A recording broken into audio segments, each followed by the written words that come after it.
What's up, YouTube? It's your girl Sunshine, and today I'm going to be talking to you guys about what's currently going on with us right now and how we got scammed out of $10,000.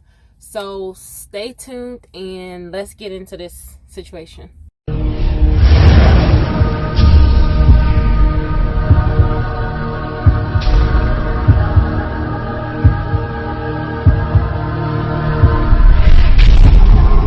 I know you guys are thinking this has to be some sort of clickbait, but if you guys look further into our videos, you would know that we do not do clickbait. So this is a real deal situation and it's very devastating.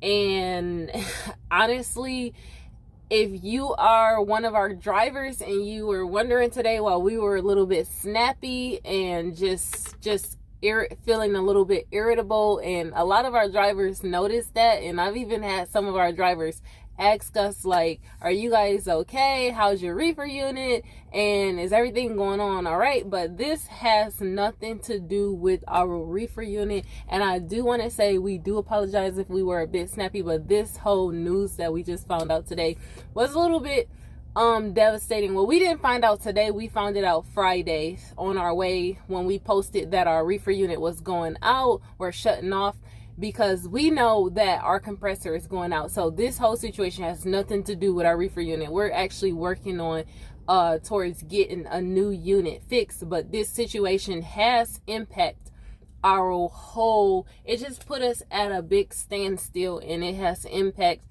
just, if anything, I would say it has taken away from our whole just goals. It put a big stamp in it because this $10,000 scams unfortunately involves our 2000 Freightliner Classic XL. So let me just jump straight into what's going on. We failed. We failed to do a full clear check on everything that was going on, and I'm going to tell you guys why we failed and what led up to us just putting so much trust into the previous owner of the truck. And one of those reasons is I was dispatching him, and we used to talk on a daily basis, so I was dispatching him and I knew what was his situation. He had got sick and he had to come up off the road, and that led to him saying, hey, I got a truck that I'm selling. It wasn't a truck that he was in, it was the truck that he was selling. So he had to come up off the road, and he said he was selling a truck. I felt bad for him because he had some serious complications going on with his body. So he's like, hey, I haven't been driving this truck and I got a truck for sale. So I'm like, you know what? I thought about it and I'm like, we're not really looking to buy a truck, but I had two people offer me a truck at the same time. And I told the other person no, because it was a truck that we weren't even interested in. And so when he offered me, he said he got an old school or whatever. I'm like, great, this will be a perfect project to fix up and something that we can have. And so he told me how much it was, and I'm like, you know, we can do that. But let me tell you guys what is one of our plans that we had on the table before this whole truck idea purchasing thing came to mind.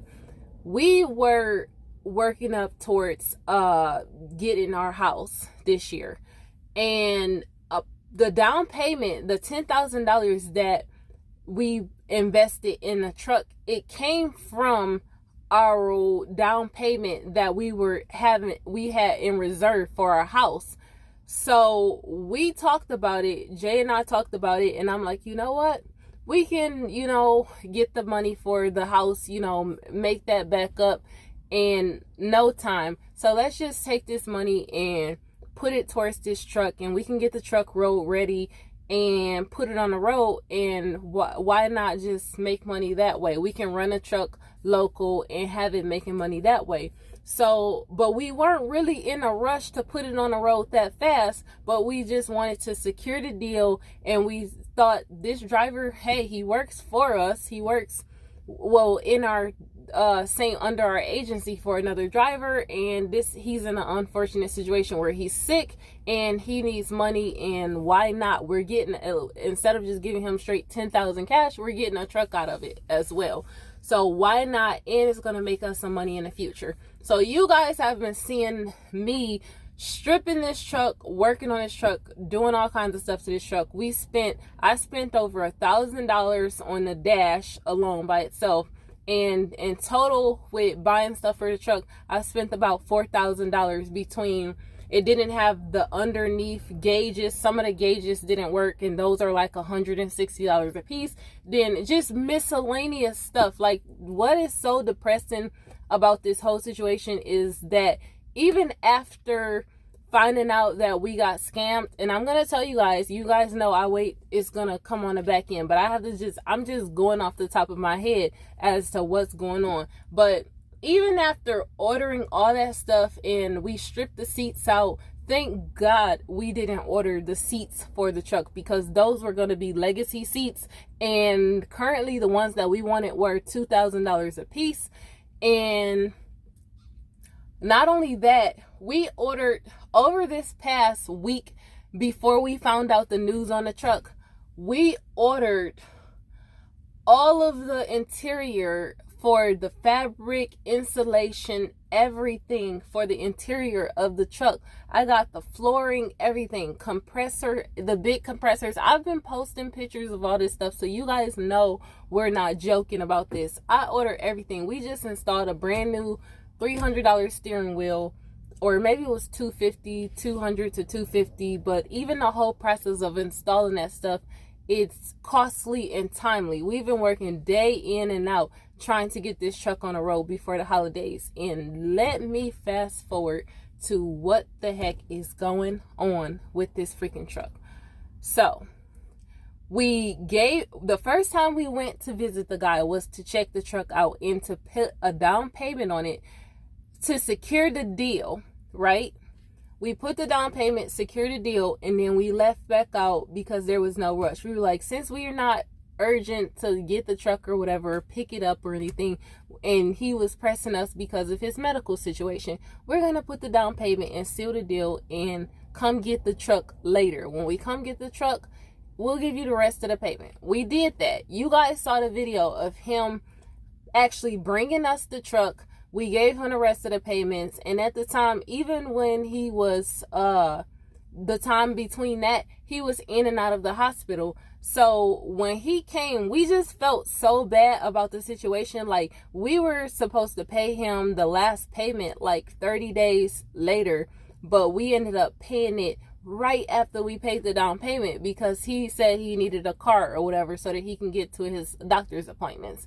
So we were like, I told him, I said, I usually don't do this, but I'm going to go ahead and give you the rest of the money.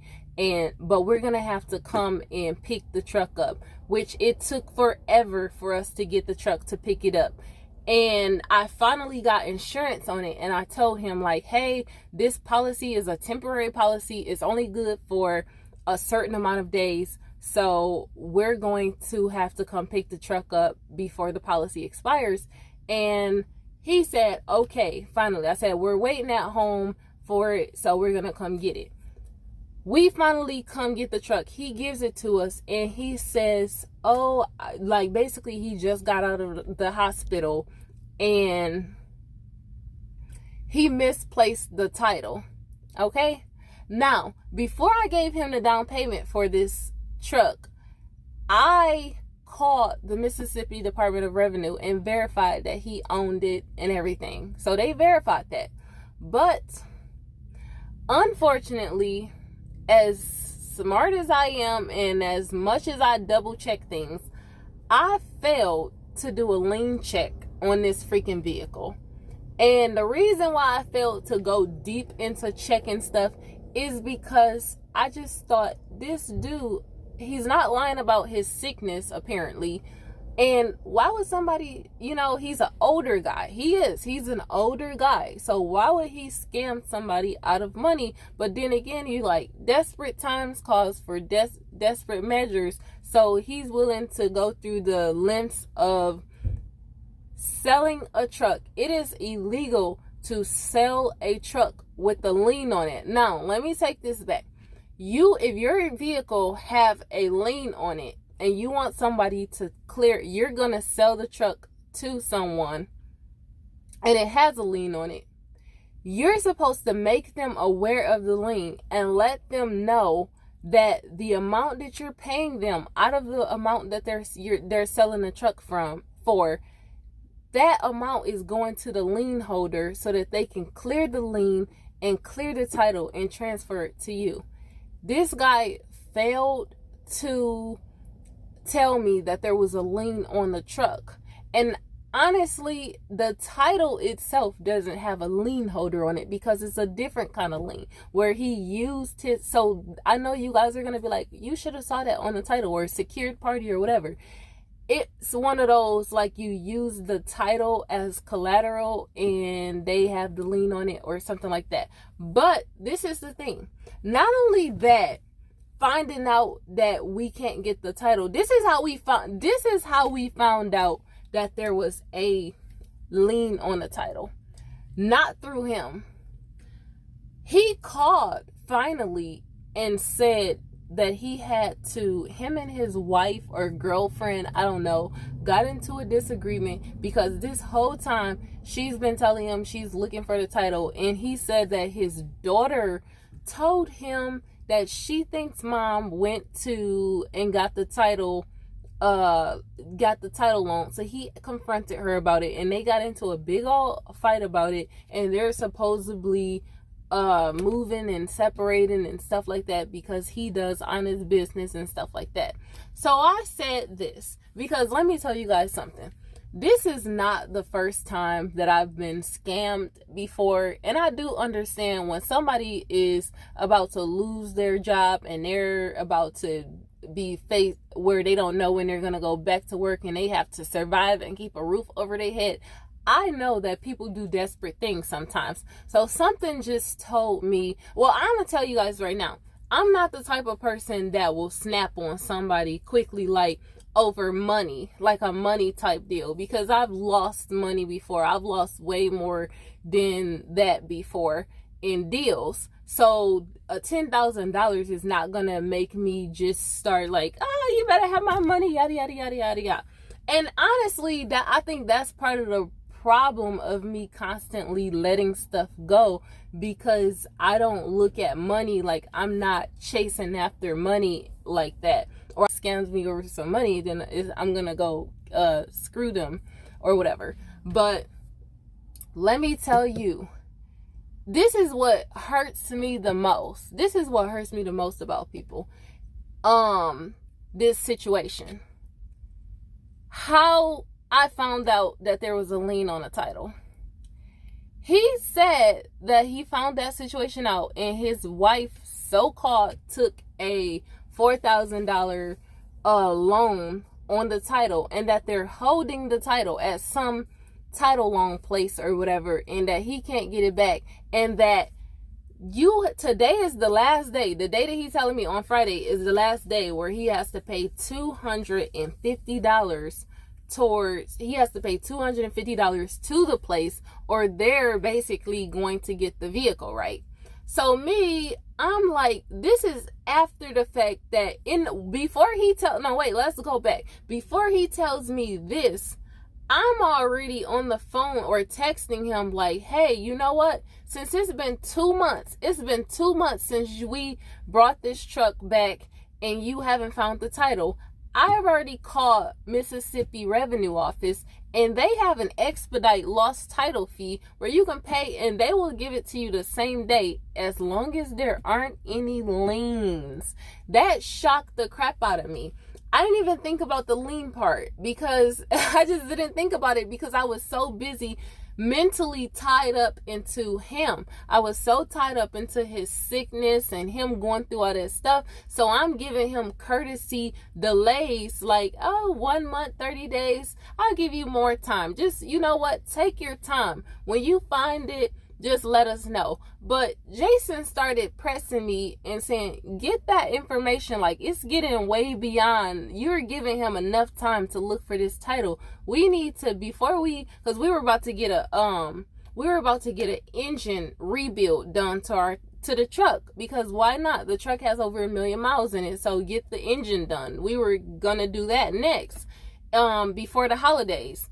So I called them and I did the VIN check, and I asked about I asked them about the expedite fee, and she's like, sure, give me the VIN number. When I gave her that VIN number, she said, oh, the expedite fee is only $39, but before we do, because it's 100 miles away from where he has to go, I said, ma'am, could you make sure that you tell us everything that he needs to bring up there before, so that he won't waste his drive going 100 miles, and everything that I need to give him to come up there? And she said, okay, boop, boop, boop, type the VIN number in. And she was like, oh, I'm sorry, it's a lien on this vehicle from July of 2017. Now, mind you, this dude has not had that truck for that long. He's pretty much, I think he bought the truck in 2017.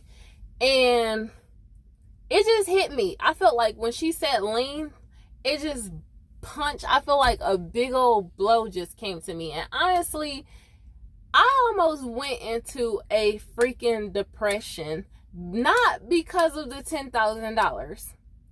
It's because of this is the third time in a short time frame that somebody in trucking trying to do honest business with people in trucking. And I don't want to pull the race thing or whatever, because this has been both back and forth or whatever, but majority are people, okay, and trying to trust people, I don't care what, young or old, trying to put your trust into people and do honest business with people. And they feed you the most stories ever. People are out here using diseases and fake sicknesses and stuff to try and scam you. And guess who keeps, I guess, falling for the okie doke? Me, the most sensible person ever. And it's like, that's what hurt me the most. And then I kept focusing on him and his age and him being an older person. So that's what hurt me. I'm just blown away. I'm like, what kind of older guy is going to play and try and scam a young female that's out here? He knows, like, he's familiar with us and our situation. We have we're new parents. We have a 1-year-old daughter. We're out here working hard, saving up money, trying our best to do everything right. You're checking on everything. The truck, this has blown me away. I'm giving him updates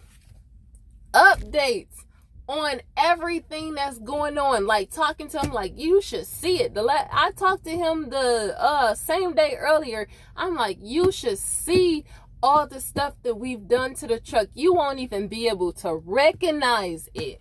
Because the dash is done. I said, we're getting ready to install the floors. We were doing all, just giving him, like, talking to him. And he come with this crazy story about how he jumped on his girl because she took out a loan for it.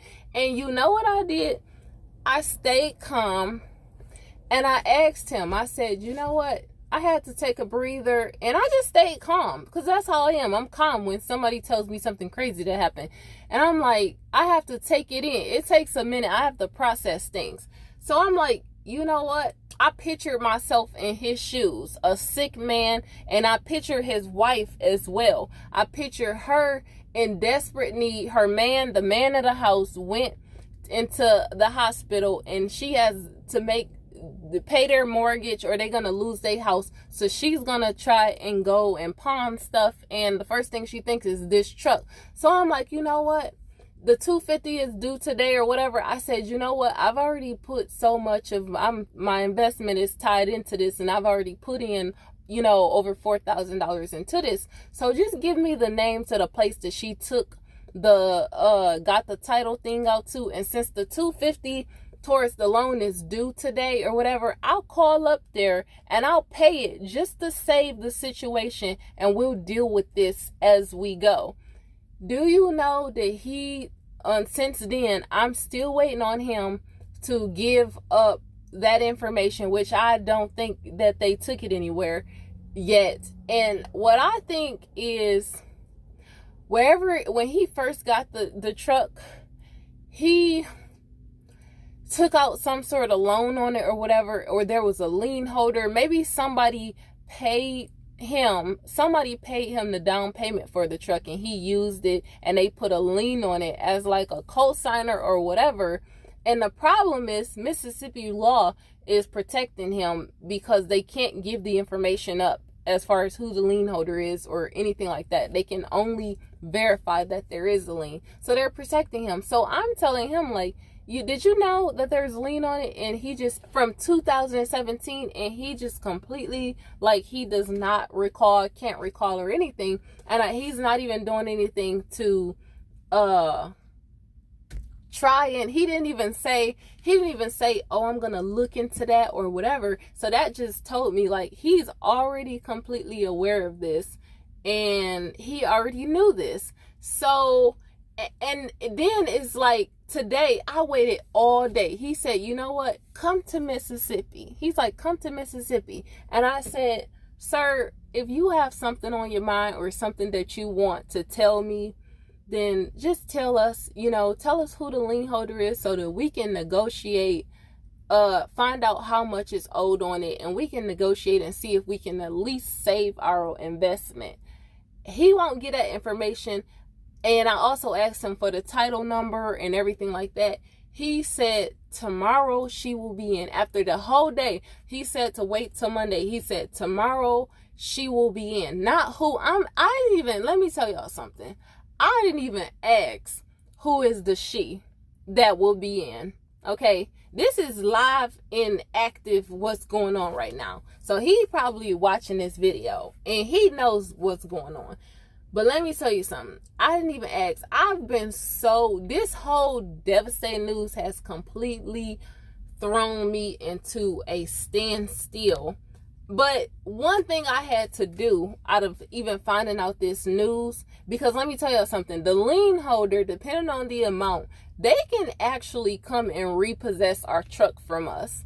They can repossess it from us and take it off of us, even after what we put into it. And even though we have a bill of sale with this dude's signature, and we can take him to court and get a judgment. But do you know what this man said to me we of giving me the lien holder's information? He said, well, just come back to Mississippi and I'll pay you back, and we can set up some sort of monthly payment plans where I pay you back. I'm like, dude, I just gave you $10,000, like, it wasn't cash, it was a cashier's check, but that was the same thing. You've been using your sickness and everything to get expedited funds out. I've even sent him more than that, actually. I sent him like 3 something aside from that, because it needed batteries, and the Walmart was about to basically call the tow truck to come get it, which they would have gladly taken it, which that was probably my sign, like, they probably should have took it. But we're in too deep. We are in too deep. And let me tell you guys, I know you guys are going to be giving me all kinds of feedback as to what I should do or what you would do and everything like that. But know this. Know this. The last 2 people that scammed me, I let slide. I ate it and I left it alone, and I said, you know what? I will recover from this. Okay? But you, mister, as old as you are, and I prayed about this, I really did. And I'm trying not to get emotional. I'm trying to stay positive, because I do have some positive things coming. I do have some positive things that's coming for us. Even no matter what we're going through. But Mr. Owner, previous owner or current owner and situation that what we're going through. Know this, that you just caught me at the wrong time, and you're about to be an example. You're about to be an example set out of you, because let me tell you this. I have prayed about this situation, and it completely tried to steal my joy. It really did. Because it could have, you know what I could have done with that $10,000? Like, that could have been, we could have put that on our house and everything. And most of all, that I have to, even though all this stuff is happening to us, I still had to praise God, because I'm thankful that even though all this stuff is happening to us, it didn't break us. And it's so crazy, because I have to speak and keep everybody, cool, and tell Jason, like, look, it didn't break us. We can move on from this. We can recover from this and look at the good things that are happening to us in our life. And look what we're still able. We are so solid. And look how solid we have built our foundation, to the point when somebody come in and think they trying to scam us for $10,000, it will not break us, because we have set ourselves up for one. One thing I also learned in business and investing in stuff and everything is, don't ever invest money or invest in something that you can't afford to lose, or if it blows up, no matter what the situation is. If you get scared, invest in something that's gonna put you so far in a hole that you practically bankrupt or checkmate like that. If it's that big of an investment, then it is not time for you to invest. You can't afford to invest. And even though we don't do that and we didn't do that, it still hurts. Who wants to lose $10,000? Like, that could have been we're not the richest people ever. We're still owner operators out here, hustling. That could have been a brand new trailer. It could have been, well, not a brand new trailer, but we just got a $10,000 trailer. That could have been another trailer. It could have went towards the down payment of our house. That could have been my daughter's freaking school savings account. It could have $10. When you're new parents, it can go very, very far. So for you to come and scam us, let me tell you guys, this guy knew that the truck could be repossessed. I'm like, I was thinking, like, who the heck would give up a truck that, first, it got 1 million miles. Who would give up a truck and just give it to them? And then he's trying to get it back. Like, after he found out all the stuff that we've been doing to it and putting into it, he's like, just bring it back and I'll pay you back. I'm like, what? In payments of $9.99 per week? Like, that's ridiculous. I can get more off the truck, otherwise. So that's what we're going through right now. But you guys, I know you guys are going to be commenting and everything, but know this. It did not break us. Thank God. It didn't break us. And I prayed about this. And it's crazy, because in my prayer about this, I realized that God has a different way of showing justice. He has a different way of showing justice. And when I tell y'all, today he showed up and showed out, know this. You, Mr. Old Man, you're about to be, the example is about to be set for you, because you are the third strike. You ever have those people where they say you got to be careful who you mess with, because you never know what they're going through?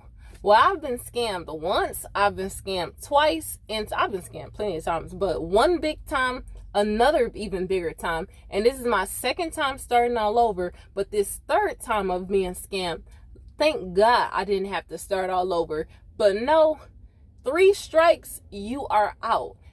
I usually say vengeance is mine, said the Lord, but this time God showed me that you need to get justice. Everybody that I talked to today, legal wise, because I didn't even take this to the outskirts of the street legals.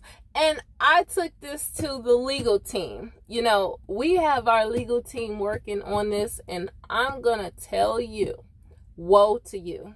Woe to you. You don't know what's coming for you, old man. That's out here scamming people. But just know that our legal team is handling it. We're fine, and we can still praise through this situation. And even today, even though you tried to break us and this situation tried to break us, and even with everything that we're going through, stay tuned, you guys, because we have some, even tomorrow, I'm probably going to go live because we have another something to celebrate and show you guys. So, and to prove to you guys that even though people try to scam you and try to break you and everything, it still don't stop God from showing up and showing out in your life. So stay tuned. And I would say my advice to anybody that's getting into trucking or in trucking and thinking about getting into trucking and becoming an owner operator, let our mistakes and our ignorance be a lesson to you guys. Make sure that what I've learned most in trucking, no matter who it is, no matter what kind of relationship or how they are connected to you, make sure you do your due diligence and make sure you double check and triple check things, and don't ever do a business deal based off of emotions, because that is how you can easily be scammed.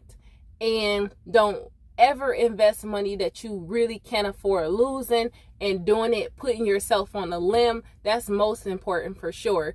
And know that, one, if you do find yourself into a situation like the one that we're going through, I tell myself this every single time something happens, or every single time I decide to start all over and start again.